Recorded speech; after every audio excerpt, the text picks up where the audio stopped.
¿Cómo están, chiquillos? Buenas tardes.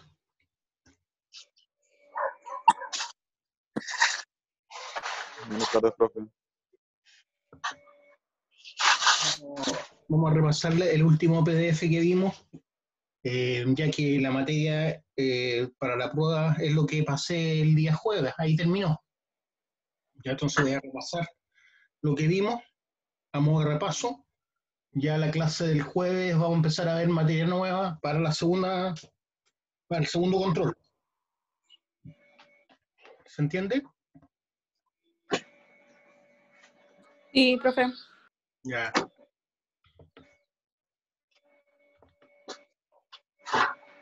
Ahí tenemos un nuevo PDF que vimos el día jueves. Es un PDF de la empresa Río Tinto del año 2011.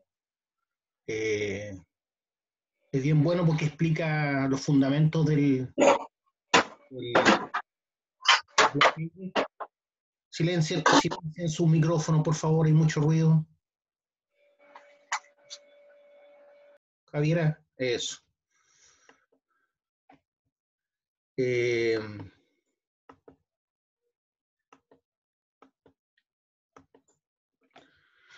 Y te dicen por qué el caving, ¿ya?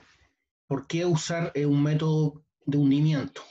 Bueno, básicamente porque el método caving te ayuda a ahorrar energía, ya que utiliza la propia gravedad para sacar el mineral, o gran parte de la extracción es por gravedad.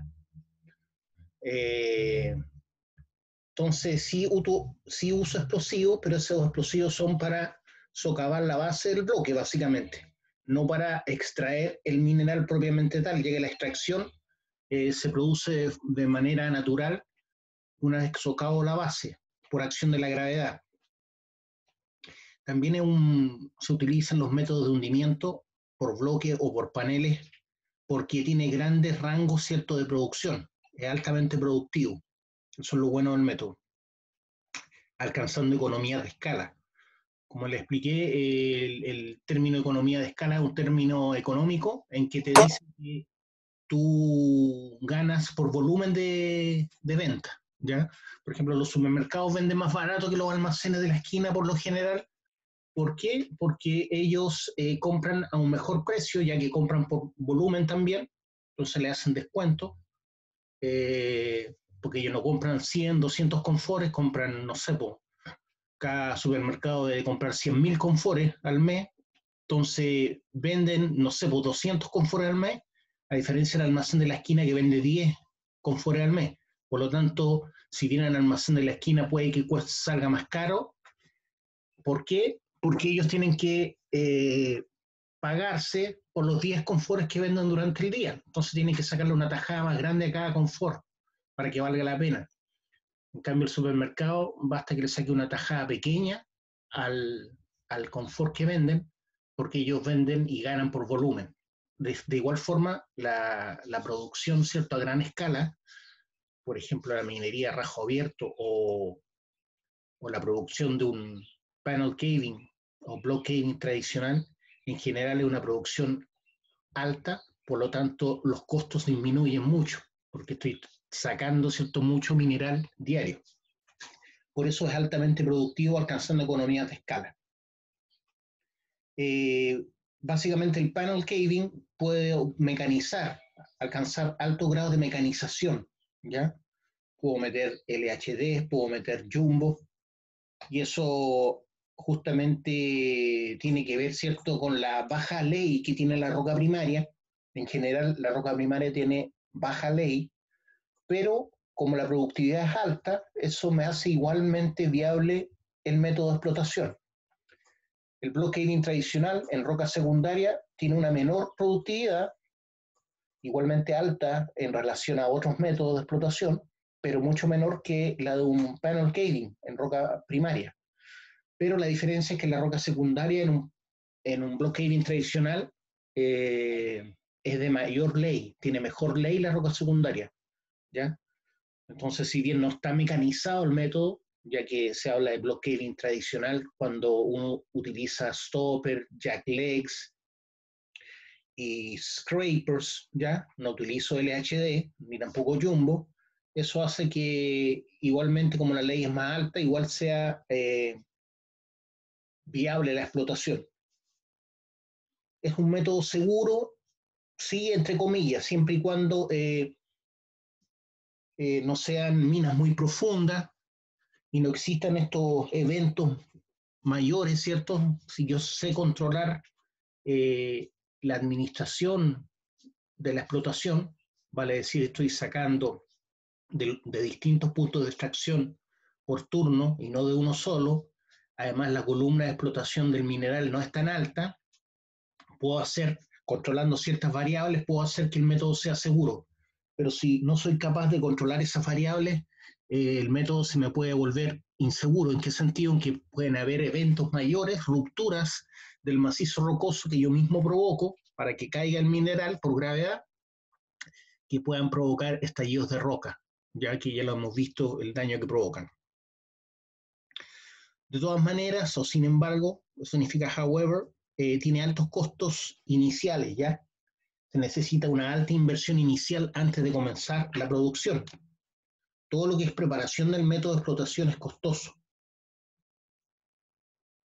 Tengo que hacer túneles, tengo que hacer piques, chimeneas, tengo que hacer el nivel de producción, el nivel de hundimiento, el subnivel de ventilación y el nivel de acarreo. Y en el nivel de acarreo tengo rieles de tren, tengo buzones, no sé, pues cada buzón, cada construcción de un buzón debe costar la pura construcción nomás sin considerar el material, debe costar unos 25 millones de pesos, la pura construcción, sin considerar el hormigón, el acero, los pernos, la malla. Entonces, la minería es muy costosa, la minería subterránea. El desarrollo de un túnel de 3x3 con perno, malla y chocret debe estar alrededor de 300, 400 mil pesos el metro, ¿ya? Estamos hablando de cientos de metros que se desarrollan. Entonces todo esto es muy costoso. Conceptualmente es un método simple, ¿cierto? Lo que hago es dejar que la gravedad trabaje por sí sola. Lo que yo sí hago es socavar la base, ¿cierto? A través de explosivos, para que después esto, por gravedad, se propague la socavación de forma natural. Pero de todas maneras, como dice ahí, es un método que es muy, ¿cómo se dice? Muy desafiante, eso es challenging. Es muy desafiante desde el punto de vista técnico. Es un método que es muy desafiante desde el punto de vista técnico. Por lo tanto, debe haber gente capacitada que lleve la producción, los mismos operadores que trabajan en el nivel de producción, los perforistas, todos, es gente con experiencia. Requiere grandes esfuerzos en su diseño, ¿cierto? Se requiere gran calidad en la construcción y, como les decía, una rigurosa administración de las operaciones y una rigurosa administración de las operaciones, por lo que les explicaba. ¿Cuándo podemos utilizar este método? ¿Cuándo es aplicable un método caving? En cuerpos, ¿cierto?, masivos con una dimensión vertical importante, con forma de pipa. ¿Ya? Ahí dibujaron varias imágenes que nos muestran eso. Bueno, en una se ve más claro. Aquí se ve que es un yacimiento tipo pipa, ¿cierto? Que originalmente fue explotado por Rajo, por su cercanía a la superficie, pero después, cuando va profundizando, ya deja de ser viable económicamente seguir explotándolo así, por los largos viajes que tienen que hacer los camiones, ¿cierto? El costo de petróleo que utilizan estos camiones gigantes, se dispara el costo, ¿cierto?, por mayor trayecto, y el costo de los neumáticos también se dispara. Entonces después es más viable hacer una explotación subterránea, como en el caso de la mina de Chuquicamata, ¿cierto?, que hoy día se está explotando de forma subterránea. Lo que tenemos al lado, a la derecha, ¿cierto?, tenemos lo mismo, el rajo, ¿cierto?, y abajo cómo están proyectando el diseño de la explotación en la parte más profunda del yacimiento, pero es el mismo yacimiento. Ojo con eso. ¿Cómo se detectó eso? Bueno, con muchos sondajes. Ahí se muestran varios sondajes que te permiten detectar el tamaño del yacimiento, las características mineralógicas, la geomecánica del macizo rocoso, etcétera, ¿ya? También vemos que puede ser aplicable a una beta, ¿cierto? Una beta de gran potencia, como la que tenemos ahí. Hay una potencia fácil ahí de unos 50, 60 metros, o quizás más. Entonces sí se puede ahí en esas instancias también explotar esto por block caving, ¿ya? En general el método se llama block caving, ¿ya? Desde el punto de vista gringo. Nosotros podríamos decir que generamos la diferencia entre block caving tradicional y panel caving acá en Chile, ¿ya? Pero el método en general se llama block caving o minería por caving. Entonces ahí tenemos una beta que va a ser explotada por block caving, ¿ya? Seguramente un panel caving, ¿ya? Y acá a la derecha abajo se ve la mina del Teniente, donde se ve en el centro, ¿cierto?, la pipa Braden, que es la estructura más sólida del yacimiento, la que tiene menor ley también.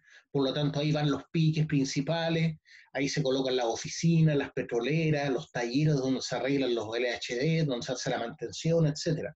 Y en toda la parte exterior a esa pipa, ¿eh?, que es como una pera invertida, ¿cierto? Un cono invertido. Todo alrededor de eso están ubicadas las minas. Cada una de esas de distinto color es una mina, y cada mina de esas tiene un grosor, ¿se dan cuenta? Por ejemplo, la mina Esmeralda, y el azul, tiene un grosor, la mina Teniente 4 Sur también. Ese grosor es de más de 50 metros, porque ahí estoy considerando el nivel de hundimiento, después viene el nivel de producción, el subnivel de ventilación y después el nivel de acarreo. Todo eso está en esa lonja de material rocoso, que en este caso la gran mayoría está en roca primaria, salvo la mina Isla, que todavía estaba en roca secundaria, y la Teniente 5 Pilares, que está acá atrás. Todas las demás están en roca primaria. Hay algunas que ya no existen ya, como Teniente 5 Pilares, la mina Isla ya se hundió ya no existe la infraestructura. Seguramente se puede ir al sector de las oficinas, pero debe estar abandonado. Entonces, para conocer el yacimiento y no equivocarnos en su forma de explotación, porque como les decía, la preparación del método involucra muchos costos, debo reconocer la calidad geomecánica del macizo, las leyes que va a tener, cuán grande es la dimensión como para proyectar una explotación masiva por panel caving. Entonces, para eso se hacen los sondajes, ¿cierto? Que es lo que me ayuda a afinar la precisión de la calidad y el tamaño del yacimiento. Generalmente se utiliza en minerías del cobre, ¿ya? En los llamados pórfidos cupríferos, pero también se puede utilizar en minería o un pórfido que tenga un pórfido de molibdeno o de diamantes, ¿ya? Entonces hay yacimientos de molibdeno y de diamante donde también se utiliza este método, pero originalmente, como les decía, se empezó a utilizar en los pórfidos cupríferos.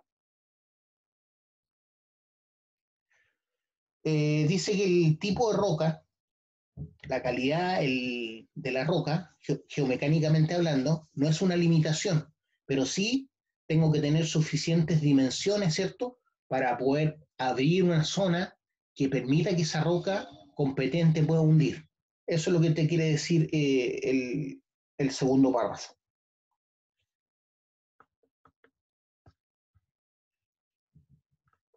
Ahí vemos cómo es la producción diaria, ¿cierto?, de la minería convencional, de la minería de caving, donde dice super caves, y la minería de open pits, que son los rajos. ¿Cómo se proyectó esto? Vemos los datos hasta el año 2010 más o menos, que son los datos reales, pero después se ve una proyección a partir de esas gráficas. Entonces se ve que a partir del año 60 empezó a crecer la minería subterránea sustancialmente, pero la minería, el caving, empezó a crecer a partir del 2010 fuertemente, o se esperaba eso, y se ve que está creciendo fuertemente hasta después del 2020. Y podríamos decir que no se equivocaron, ¿cierto? Vemos que Chuquicamata empezó a explotar vía panel caving, ¿cierto? Su mina, y otras minas seguramente también, porque los rajos fueron profundizándose y ya no quedaba otra que hacerlo por minería subterránea. Y obviamente por las dimensiones del yacimiento, la única minería viable es la del caving. Aquí vemos la profundidad de las minas que están actualmente en explotación. Voy a agrandar la imagen. Vemos que, por ejemplo, la mina Western Deeps está bajo los 3.000 metros de profundidad. La Kidd Creek, bajo los 3.000 también. La Homestake en Dakota del Sur, en Estados Unidos, cerca de 2.500 metros bajo tierra. La mina Magma también está más o menos a esa altura, 2.400. Y la Palabora como a los 1.000 y la Henderson a 1.500. Esa es la mina típica, ¿cierto? Desde uno empieza a profundizar para llegar al yacimiento. En el caso de la mina del Teniente es como una mina al revés, porque uno parte de los 2.000 metros de altura y empieza a subir a los distintos niveles, ¿ya? Porque está en la cordillera. Eso hace que sea como una mina al revés, en el sentido que yo subo a los sectores de producción. Se llegaba en tren desde los 2.000 metros de altura más o menos, a la altura de Colón Alto, llegaba el tren, ¿cierto? Uno se bajaba y se subía por los ascensores a las distintas minas que estaban en producción. Eso era lo normal. Ahora, bueno, se llega con buses o liebres de acercamiento desde Colón hasta la mina misma, a la mina donde uno está trabajando. ¿Dudas, preguntas? No, profe. Ahí se ve cómo ha evolucionado el método, ¿cierto? Las imágenes que están a la izquierda son borrosas, no son muy de buena calidad, porque fueron tomadas el año 60 más o menos esas fotografías, y el Teniente explotaba un block caving tradicional, donde no se podían utilizar grandes equipos, como los Jumbo, ni tampoco los LHD, porque la roca básicamente no es muy competente, fácil de quebrar, no necesitaba grandes dimensiones. Entonces vemos, por ejemplo, un trabajador manejando una stopper o una jack leg para las perforaciones de tiros radiales, y acá tengo un drift de producción en el nivel de producción. Y esto que está acá es el punto de extracción donde está bajando el mineral que viene de arriba, del nivel de hundimiento. Entonces yo aquí podría dibujar más o menos la forma de este pique. Entonces esta cosa es una cosa así, y después, una vez que llega hasta por acá, se abre, ¿cierto? Como embudo. Entonces el mineral viene bajando de esta manera, ¿ya? Y esto termina, ¿cierto? Justo en el nivel de hundimiento. Y ahí es donde yo hice los tiros de socavación para quebrar la roca basal, ¿cierto? La base del bloque que quiero hundir, y por aquí empieza a caer el mineral producto de la gravedad, ¿ya? Lo primero que cae obviamente son el mineral del hundimiento, ¿cierto? Del polvorazo que hice en el nivel de hundimiento, con los tiros radiales, los tiros de producción, me quebraron la roca y esa es la primera roca que va a caer. Pero una vez que salga toda esa roca que sostiene el bloque entero hacia arriba, va a empezar a quebrar por sí solo, por la acción de la gravedad, la roca que está arriba, ¿cierto? De la roca inicialmente tronada. Y eso es lo que está recibiendo el viejo acá. Entonces lo que hacía es levantar este tablón y dejar pasar mineral. Entonces de repente pasaban colpas más o menos importantes. Aquí no hay un martillo picador, el martillo picador es el mismo viejo con un combo que a golpe de combo, ¿cierto? Quebraba esta colpa y caía el mineral. Después este pique, ¿cierto? Llegaba al nivel de agarreo, ¿ya? Donde están los trenes, ¿ya? Entonces el mineral cae acá y llega al nivel de agarreo. Entonces es como bien resumido lo que sería el método de producción. aquí en este drift de producción, que es bastante angosto, como ustedes pueden ver, era de 2,2 por 2,2, si no me equivoco. Por aquí se mueve un scraper, que es como un balde, ¿cierto? Boque abajo, que arrastra mineral de los distintos puntos de extracción. Aquí hay un punto de extracción, o como 8 metros más allá hay otro, y a ambos lados. Entonces el scraper va arrastrando el mineral y, y lo va trayendo a este pique.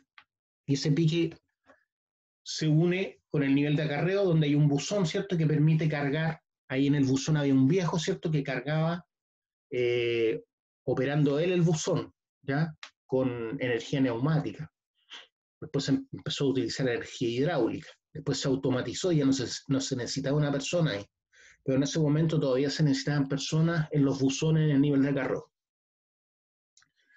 Bueno, y como se acabó la roca secundaria y se llegó a la roca primaria, que es más difícil de romper y de quebrar, las dimensiones tuvieron que crecer, porque ya no se hundía con, no sé, por 6 metros de luz, sino para un día había que abrir espacios de más de 10 metros. Entonces los túneles tuvieron que aumentar de tamaño, de ahí es que se necesitaron jumbos, LHD, y empezó a ser más productiva la mina, pero ese mineral tenía menor ley, ojo. Entonces, si bien es una cosa por otra, por la otra mina tenía menos producción, pero tenía mejor ley. En cambio, la mina por panel caving, ¿cierto?, empezó a tener mayor producción, pero menor ley. Con eso se compensaba. ¿Alguna pregunta, duda? Esto es un repaso, ¿cierto?, de hasta donde entra la materia de la primera prueba. Entonces, si nos damos cuenta, para la primera prueba básicamente entra las características de todos los métodos de minería subterránea, las características generales, ¿cierto?, que vimos en el primer PowerPoint, más el método que hemos estudiado más a fondo, ¿cierto?, del panel caving y el block caving tradicional. Profe, una consulta. Dígame. Eh, ¿Cómo era una maquinaria recién dijo que era de minería subterránea? Scraped, me parece que era. ¿Cómo se puede escribir eso? ¿Cómo suena nomás? ¿Cómo se escribe? Sí, para buscarla.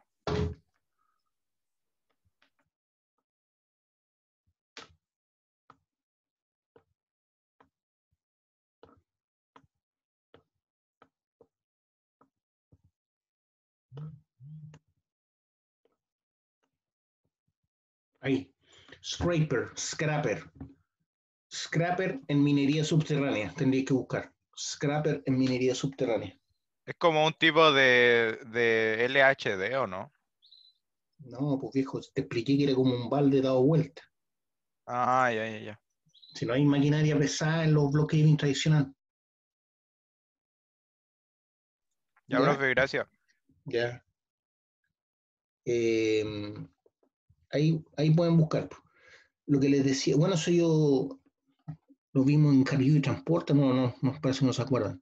With increasing, entonces para aumentar la producción, se necesita mayor tamaño, ¿cierto? Mayor tamaño implica mayor producción. Entonces eso implica, ¿cierto?, la profundidad, los grandes equipos. Aquí te están mostrando lo profundo de algunas minas, ¿cierto? ¿Se acuerdan que las vimos al principio?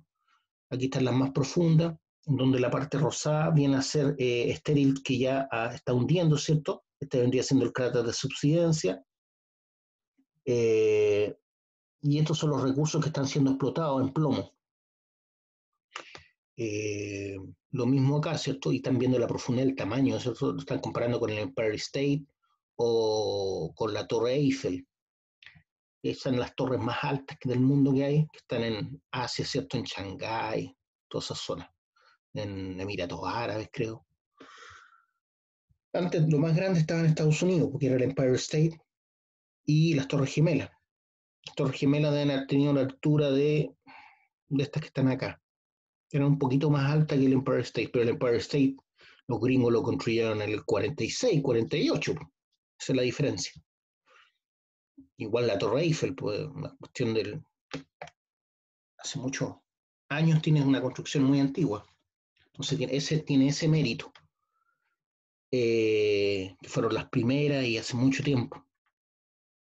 Esto entonces sería estéril socavado, ¿cierto? Y aquí abajo sería la parte ploma más suave, vendrían siendo recursos no explotados aún. Y esto es lo que se espera que se socave, ¿cierto? Una vez que empiecen con la explotación.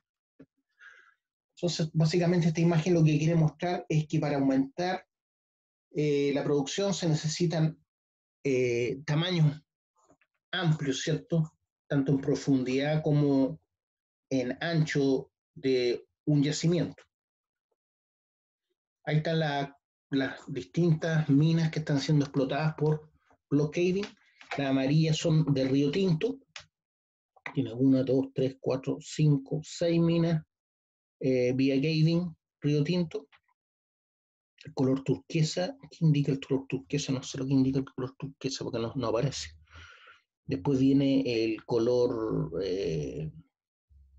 plomo, que son las minas que están planificadas, y ahí aparece Chuquicamata como planificada por caving. Actualmente ya está funcionando. Y las que están en operación son las azules en Chile, ¿cierto? El Salvador, Andina y, ¿cómo se llama? El Teniente. Bueno, ahora gran parte de la producción de Andina es vía cielo abierto en todo caso. Y los puntos que están en color conchodino son minas de caving cerradas ya, varias minas en Sudáfrica, y coincide que las grandes potencias de la minería son Estados Unidos, ¿cierto? Canadá, Chile, Sudáfrica, Australia. Entonces las grandes mineras como BHP Billiton, Barrick, todas esas son o australianas, norteamericanas, canadienses. El inglés es clave, por eso todas las cosas son, la mayoría de la nomenclatura que leemos acerca de minería es en inglés. Aunque mucho de lo que nosotros sabemos también viene de España, ¿ya? De Europa. Pero ya las minas se agotaron hace mucho tiempo ahí. Va, mira, aquí el punto, ahí se desapareció. Río Tinto, un líder en minería del caving, dice. Dice que está envuelto en la explotación de 5 minas en operación o en desarrollo. Está aplicando la experiencia de minas en operación para el desarrollo de nuevas generaciones de minas por block caving. Tiene alta tecnología, ¿cierto? Tecnología avanzada e innovación en minería del caving o de hundimiento, y también tiene un centro de tecnología de minería bajo tierra, ¿ya? O minería subterránea. Tiene un centro tecnológico de investigación seguramente de construcción de minería subterránea para asegurar los objetivos, para asegurar los objetivos, especialmente con el cuidado de las personas.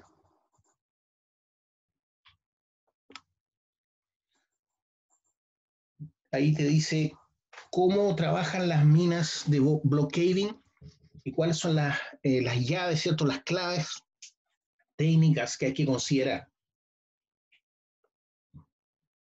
Aquí te muestran como un resumen de todo lo que es la minería subterránea, con características importantes, como son la producción diaria, los costos de operación por tonelada y cuánto produce cada hombre en la mina. Entonces, al principio aparecen las minas que son soportadas por pilares del macizo rocoso, ¿cierto? Como el Rumen Pillar, Sublevel and Long Hole Open Stopping. También tenemos minas soportadas artificialmente, como el Bench and Fill Stopping, Cut and Fill Stopping, Shrinkage Stopping y VCR Stopping. Y también tenemos minas que no se soportan, ¿no es cierto? O sea, se hunde la zona que finalmente se agota, se hunde. Entonces eso lo tenemos en Longwall Mining, que es la minería del carbón, con maquinaria pesada, ¿cierto? Tenemos el Sublevel Mining y tenemos el Block y el Panel Caving, ¿ya? Entonces, características de los métodos, ¿cierto? Por ejemplo, te dice cuántas toneladas por hombre, el cut and fill de 12 a 48 toneladas por hombre, el shrinkage de 20 a 28 toneladas por hombre, el room and pillar de 15 a 150 toneladas por hombre. Finalmente vemos que el sublevel caving, que es un caving que yo produzco por tronadura, pero que solamente rompo la zona que trono, es de 65 a 180 toneladas por hombre. En cambio, el block o panel caving estamos hablando de 300 a 2000 toneladas por hombre. Obviamente es el más productivo. Aquí cuando dice block caving se refiere al bloque y el panel, ¿ya? ¿Cuánto es la media en toneladas por día? Cut and fill, 500 a 1500 toneladas por día. Shrinkage, 200 a 800 toneladas por día. El room and pillar, 1500 a 10.000 toneladas por día. El open stopping, de 1500 a 25.000 toneladas por día. Bueno, todo va a depender, ¿cierto?, de las características del yacimiento, ¿cierto? El room and pillar va a depender de la potencia del manto, ¿cierto?, qué equipos tengo, por eso hay tanta diferencia. Sublevel caving de 1500 a 50.000 toneladas por día, y nuevamente aparece el block caving como el más productivo en cuanto a producción diaria. Entonces tiene una media de 10.000 a 100.000 toneladas por día. En cuanto a los costos por tonelada, el cut and fill ya sabemos que es uno de los más caros, ¿cierto? Estamos hablando de 20 a 70 dólares por tonelada. El shrinkage de 20 a 50 dólares por tonelada. Room and pillar de 7 a 20 dólares por tonelada. Open stopping de 7 a 25 dólares por tonelada. Y finalmente el más productivo y el más barato, obviamente, porque se divide, ¿cierto?, en relación a la producción, el costo, estamos hablando de que sale entre 1 a 2,5 dólares por tonelada producida. 1 a 2,5 dólares por tonelada producida, ¿ya? Pero bueno, sí, se necesita una gran inversión inicial que no está considerada acá. Los 5 componentes clave, ¿cierto?, de la minería del caving.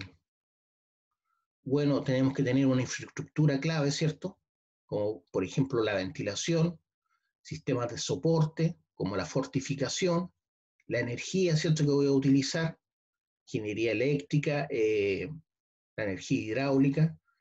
Aquí tenemos, por ejemplo, ¿cómo se llama?, un pique de traspaso, que me une el nivel de producción con el nivel de acarreo. Aquí tengo un subnivel de ventilación.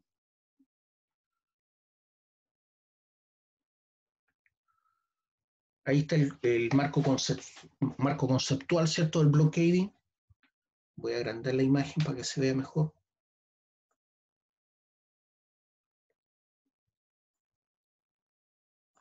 En la imagen de la izquierda se ve como un resumen de cómo se produce el caving. Tengo el nivel de producción acá, ¿cierto? El nivel de producción tiene un jumbo, ¿cierto?, que hace tiros radiales para hacer la zanja. Aquí no se considera, fíjate, aquí en esta imagen no se está considerando un nivel de hundimiento, sino que trabajan a partir del nivel de producción con tiros radiales para hacer la zanja. Una vez que se construye la zanja, se inicia el hundimiento con una tronadura para que esto empiece a socavar solo, ¿ya? Aquí no consideran el nivel de hundimiento. Pero bueno, eso es distinto al panel caving típico, pero lo importante es que tengo, ¿cierto?, un nivel de producción, tengo zanjas, tengo piques, tengo el nivel que estoy, perdón, el yacimiento que estoy hundiendo, que sería la parte con puntitos rojos, ¿cierto? Y cómo va bajando por flujo gravitacional, ¿cierto?, por el quiebre del macizo, el mineral, y va disminuyendo de tamaño. Tengo las rupturas, el quiebre que se está provocando por la extracción del mineral, y esas rupturas, ¿cierto?, esos quiebres son los que yo debo controlar para que no sean muy grandes, porque cuando son muy grandes pueden provocar problemas en la zona de producción, como los llamamos estallidos de roca.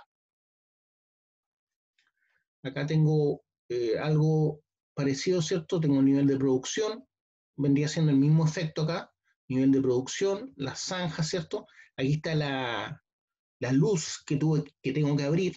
La luz se refiere a a la zona que tengo que dejar sin apoyo para que esto empiece a quebrar solo. Entonces, este ancho que está ahí tiene que ver con el radio hidráulico, ¿cierto? El radio hidráulico sabemos que es la mitad de eso, y en este caso esa distancia que está ahí tiene que ser mayor que el radio hidráulico crítico. Ya sabemos que el radio hidráulico crítico es la distancia máxima que es la roca capaz de soportar sin hundirse. Entonces, cuando yo supero esa distancia, que va a depender de la calidad geomecánica del macizo rocoso, esto empieza a hundir por gravedad, ¿cierto? ¿Por qué? Porque ya no tiene apoyo la roca. Entonces, los mismos esfuerzos provocados por el peso, la presión sobre esta zona, hace que esto empiece a quebrar y se empieza a socavar, ¿ya? Entonces, la idea es que después la gravedad haga el trabajo.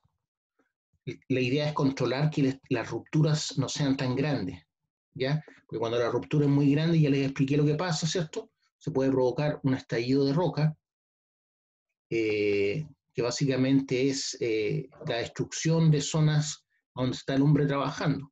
Entonces la energía se radia igual que la de un terremoto, por ondas sísmicas, ¿cierto?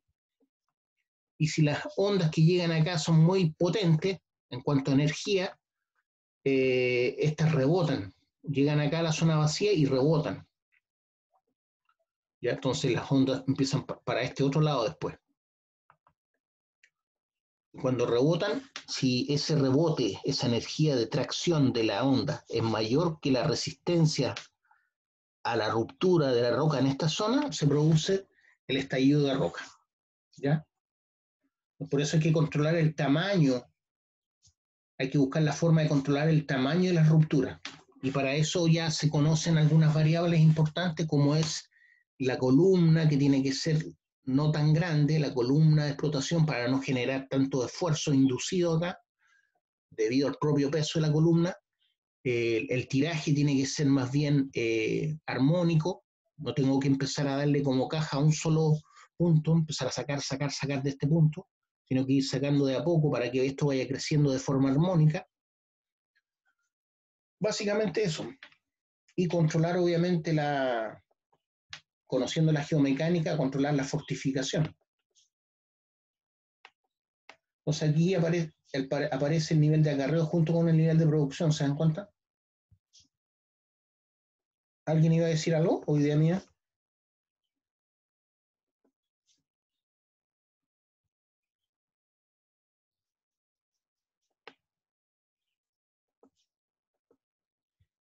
Lo que tenemos acá abajo es básicamente el método.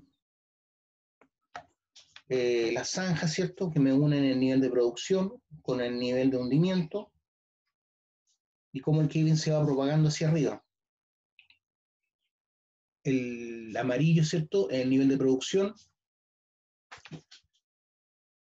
Y el rojo parece que es el nivel de hundimiento. Parece que el nivel, o no. O puede ser el nivel de acarreo el rojo. No sé si está arriba o abajo. Por lo que veo está arriba, se ve como que estuviera arriba del nivel de producción, por lo tanto el nivel rojo debería ser el nivel de hundimiento. Sí, ahí se ve que está más alto que el nivel amarillo. Entonces la parte roja es el nivel de hundimiento y el amarillo es el nivel de producción. No se está mostrando más que eso. Entonces se supone que este LHD se mete acá a las zanjas para sacar mineral. Aquí no se dibujaron los puntos de vaciado, ¿ya? Pero en cada cierta distancia hay puntos de vaciado, donde, que me unen, ¿cierto?, el nivel de producción con el nivel de acarreo. Podrían haber esos puntos de vaciado ahí. Y esos son piques, ¿cierto?, que me unen con el nivel de acarreo más abajo. Y en el nivel de acarreo están los trenes o los camiones y también están los buzones. Entonces este LHD viene, saca mineral, bota en un punto de vaciado más cercano. Después saca de este otro, bota. La idea es que no se engolosine con solo un punto de extracción. ¿Por qué? Porque se va, el elipsoide va creciendo mucho en un solo punto, lo que puede provocar mayores rupturas. Entonces, por eso la idea es controlar, mantener un tiraje más o menos armónico de los distintos puntos de extracción. ¿Me van siguiendo? Sí, profe. Ya. O sea, vamos a achicar esta cuestión ahora.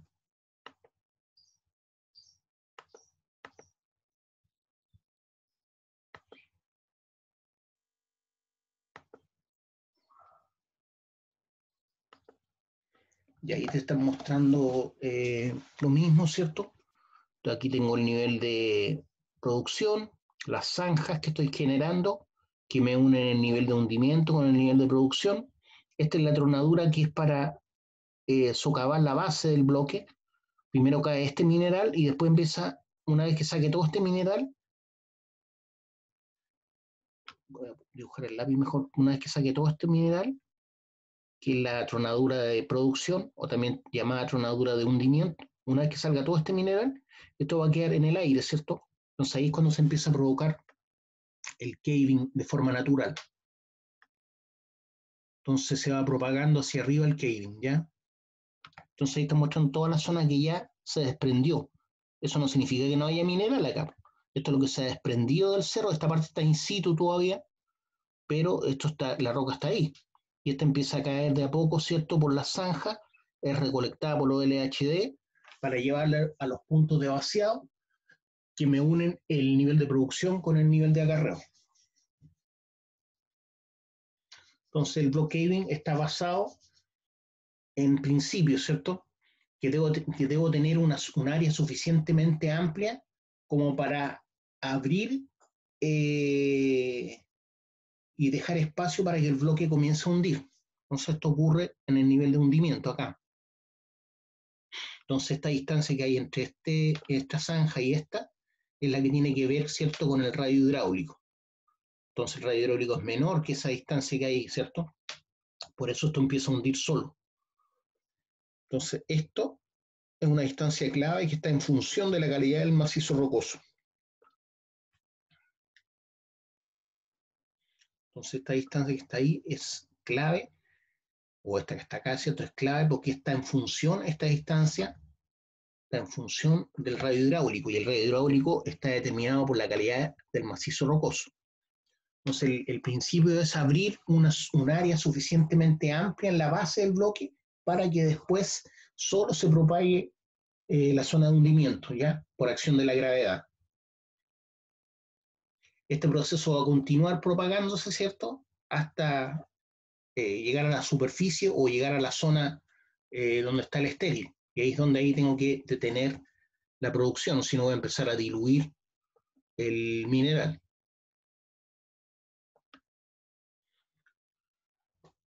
Ahí te están mostrando lo mismo, ¿cierto? La zanja recolectora, que está en la parte más ancha, ¿cierto? Está en el nivel de hundimiento. Acá está el nivel de producción. Y estas son las zanjas, ¿ven? Entonces, las zanjas son las zanjas propiamente tales, es esta cosa, ¿cierto? Pero a estas calles que están acá, también le llaman zanja. Entonces tengo una entrada por acá y tengo una entrada por acá. Este podría ser la calle 19 y esta la calle 17. Entonces esta podría ser la zanja 11. Entonces por ahí entra el LHD, pero también entra por acá. Por aquí va bajando el mineral que me une el nivel de hundimiento con el nivel de producción. A través de un LHD, ¿cierto? Saco el mineral, así se ve el punto de extracción en vivo, ahí se ve así. Esta es la calle y este es el punto de extracción. Ahí se ve que el mineral tiene todo roto, eh, porque todo esto debería estar con hormigón armado, y se ven los puros marcos de acero, porque la roca ha erosionado toda la zona que estaba con hormigón armado, ¿ya? Por eso le ponen esos marcos. Si no, se seguiría abriendo esto por el roce.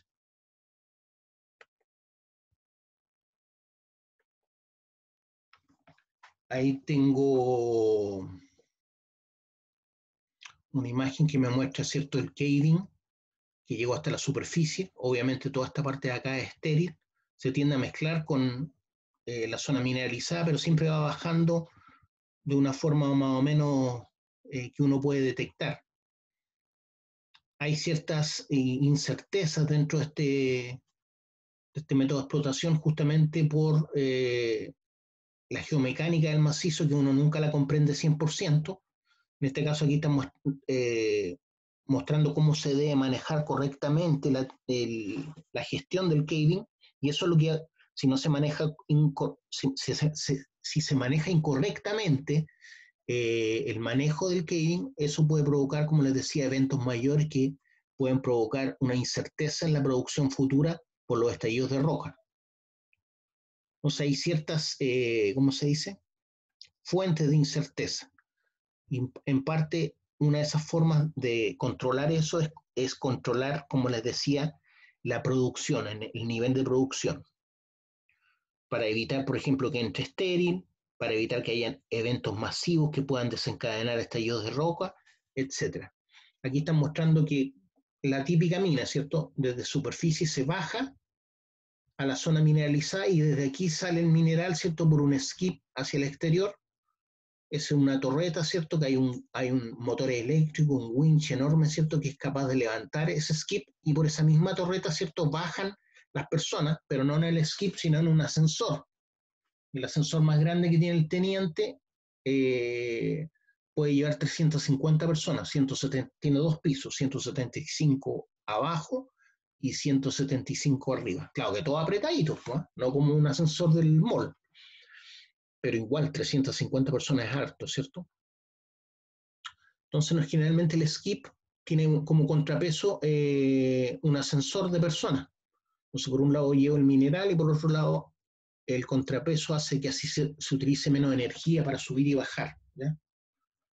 Esa es la gracia del contrapeso. Ahí vemos un perfil, un corte, ¿cierto?, que se hace la minería del caving. Tengo las zanjas, ¿cierto? Tengo el nivel de producción. Todo lo que está en verde vendría siendo el mineral que se está socavando, que está bajando. Se supone que este vendría siendo como la interfase entre el estéril y el mineral. Todo esto está hundiéndose. Aquí tengo la zona no socavada del mineral, pero que va a ser un día más adelante. Ahí uno ve que tienen el nivel de hundimiento, tienen el nivel de producción y la zanja. Ahí está el nivel de hundimiento. Ahí están los tiros radiales, ¿cierto?, que después van a provocar la ruptura de esta zona para que esto empiece a hundir por gravedad, como les he explicado. Entonces la idea es provocar, mediante esta tronadura de producción o de hundimiento, provocar que después la roca sola empiece a caer por gravedad. ¿Qué más puedo hablar acá? Aquí lo que puedo decir es que de este punto es donde más mineral se ha sacado, junto con este otro. De aquí, y así la producción viene, digamos, de mayor a menor hacia acá. Del punto donde menos han sacado es de este punto, ¿cierto? De estos dos puntos de extracción. De aquí se ha sacado mucho y está a punto de entrar el estéril, igual que acá. Por lo tanto, tengo que tener cuidado de ir viendo hasta en qué momento llega el estéril. Hay una diferencia entre la zona o de la roca que no tiene mineral con la roca que tiene mineral. Ese vendría siendo la interfase, ¿se dan cuenta? Cuando empieza a entrar estéril uno se da cuenta al tiro porque la granulometría es muy fina y tiene color tierra. Color tierra. Entonces esto es color tierra, granulometría muy fina, y en cambio el mineral es más bien muy parecido a ese color que tengo ahí, que es un verde plomizo o un plomizo verdoso suave, y tiene tamaños irregulares y con cortes. Ya la roca viene como con cortes angulares, ¿eh? No viene como tierra.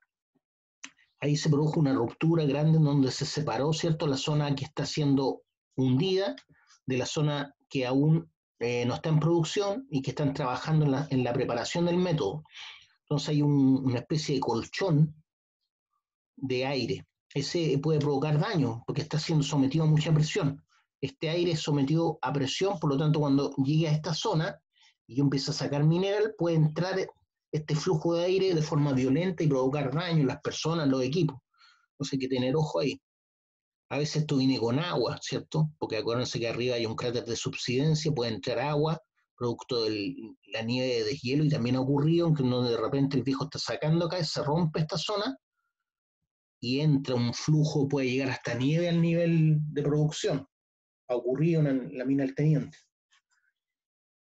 Esto es lo que les puedo decir de esta zona. Entonces la altura inicial, ¿cierto?, del bloque a hundir era toda esta. Toda la zona mineralizada llegaba hasta acá, pero esto empezó a bajar en la medida que yo fue sacando el mineral, ¿cierto? Ahí se ve cómo era la zona antes de hundir, como ha ido hundiendo, se entiende que esta es la parte donde es más hundido, por lo tanto el cráter de subsidencia debiera ir por acá, ¿cierto? Esta es la superficie, este vendría siendo como el cráter de subsidencia. No sé si me van siguiendo. Sí, profe. Ya, pues chiquillos, ¿tienen alguna duda, alguna pregunta?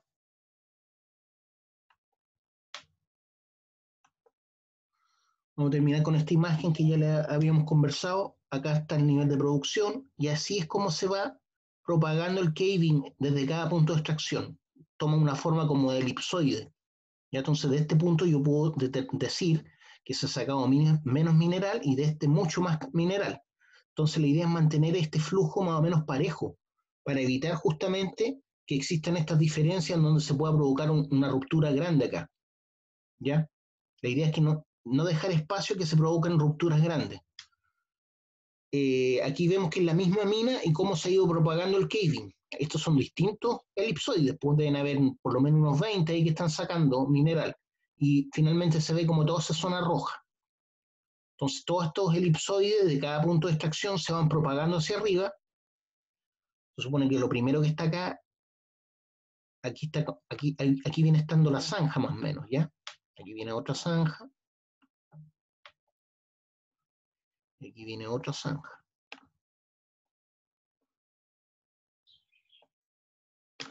Entonces, de aquí se ha sacado más mineral, perdón, menos mineral, de aquí más. Entonces, la idea es que no se produzcan estos espacios muy amplios donde se pueda romper el mineral producto del caving. Porque si la ruptura es muy amplia, porque estoy sacando mucho mineral de acá y poco de acá, se pueden provocar dos cosas. Colpas gigantes que caen por un mal diseño, porque se provocó una ruptura mayor, o puede provocar que se provocan quiebres mayores que desencadenan un estallido de roca y provoquen daño en la infraestructura de la mina.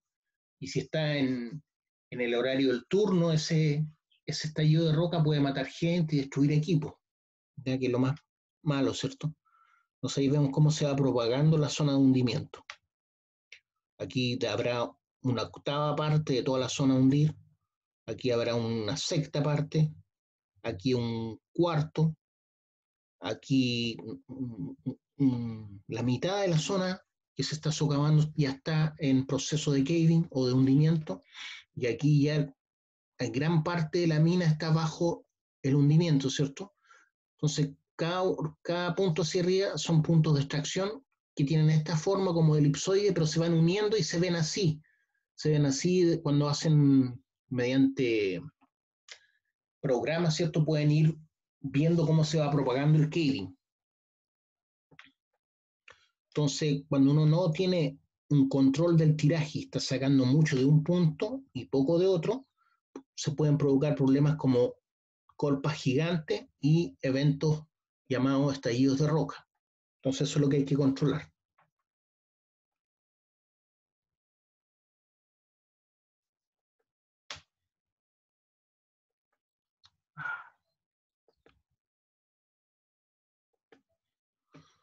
Ahí vemos cómo se va, ahí te están mostrando, ¿cierto? El área que está siendo socavada, que tiene que ver con esto, ¿cierto?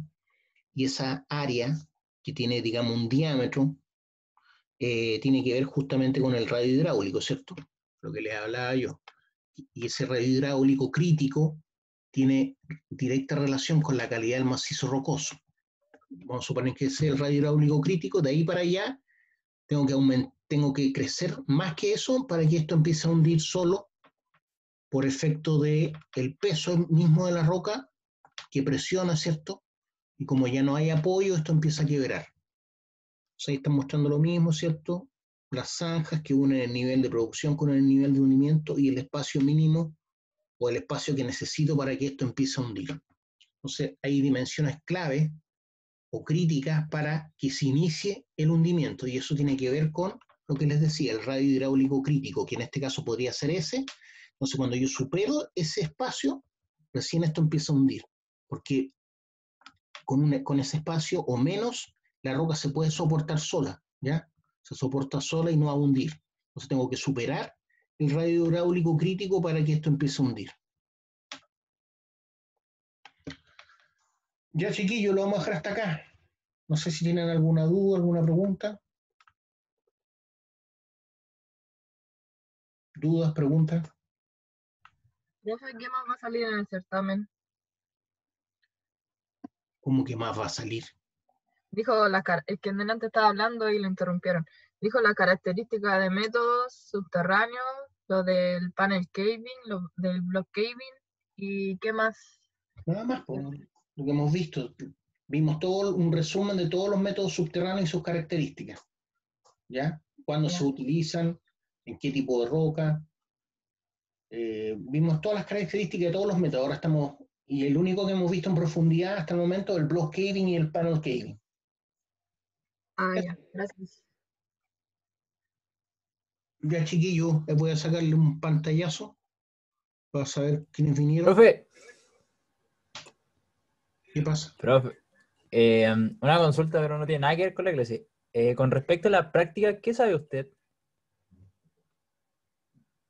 Espérate un poco, déjame parar la clase. Chao, profe. Saludos, chao. Chao, profe. Chao, profe.